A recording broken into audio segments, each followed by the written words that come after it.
National tiger day بڑے جوش و خروش سے منایا گیا۔ یہ دن دنیا بھر میں ہر سال 29 جولائی کو منایا جاتا ہے تاکہ شیروں کی گھٹتی آبادی کے بارے میں لوگوں کو آگاہی دی جا سکے اور ان کے تحفظ کے لیے کوششیں کی جائیں۔ اس اہم موقع پر art cultural educational in light foundation کی فاؤنڈر ڈاکٹر امبیکا نے ختم ہوتے ٹائیگرز کی آبادی بچاؤ کی مہم کے عنوان سے ایک عوامی بیداری مہم کا اہتمام کیا۔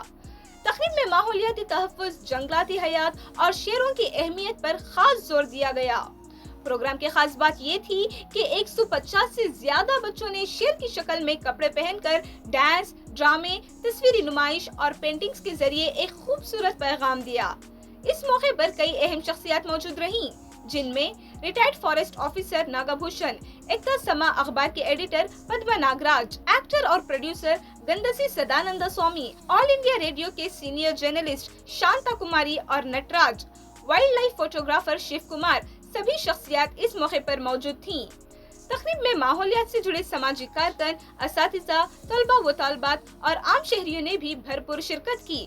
آخر میں منتظمین نے اس عزم کا اظہار کیا کہ وہ آگے بھی ایسی تقریبات کے ذریعے عوام میں قدرتی زندگی کے تحفظ کا شعور بیدار کرتے رہیں گے۔